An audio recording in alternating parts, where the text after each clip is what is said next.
to go ahead and graph rational functions, for the most part, you want to start off by looking for holes. Once again, you factor the top and bottom and look for common factors. Then you want to look for vertical asymptotes. Then you want to look for your y-intercept. And by the way, your y-intercept is when your y value is 0. Your x value is 0.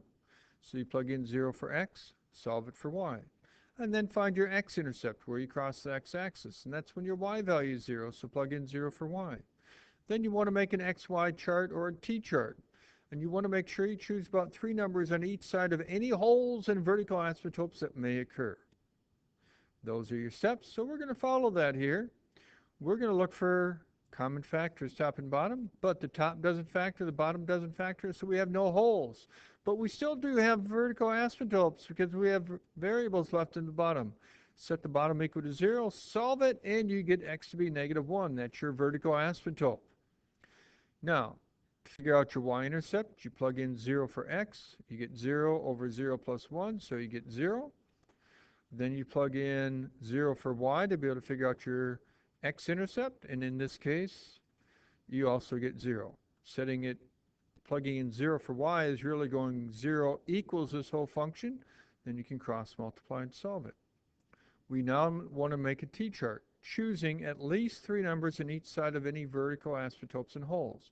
We only have one of those, and that's a vertical asymptote right here. So we want to choose 3 numbers on each side of -1. So we'll do that. Take -1, choose 3 numbers on each side. Plug those numbers in, write down our answers, plot our points. Left 4, up a little bit more than 1. Left 3, up 1.5. Left 2, up 2. Then we have our vertical asymptote. Then we plug in 0, we get out 0, and so on. And we plot those points. So we plot those points. We have our vertical asymptote, which our graph gets close to but never crosses. So we come in and it goes up, gets close to that vertical asymptote. Over here, comes in, goes down, gets close to that vertical asymptote. That's how you go about graphing it.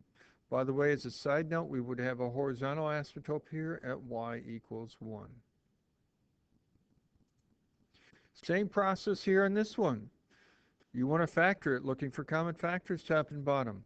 And in this case, we have an x plus 4 showing up in top and bottom, so we would have a hole showing up at x equaling -4. Then we look at the simplified function, which is just an x plus 1. We have no variables left in the bottom, so we have no vertical asymptotes. By the way, to find the y-coordinate of your hole, you take -4, plug it into the simplified version.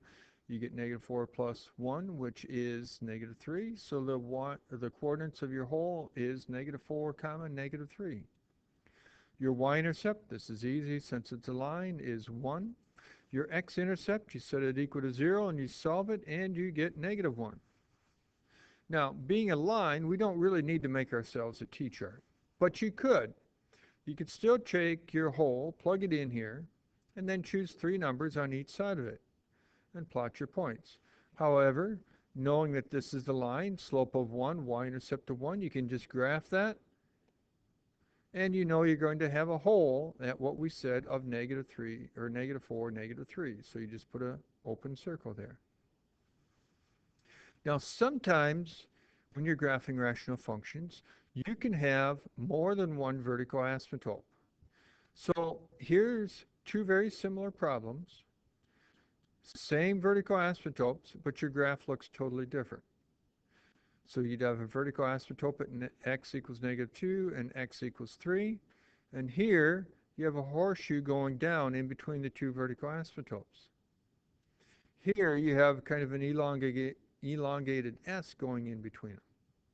So just beware that you can have multiple vertical asymptotes. You can even have multiple holes.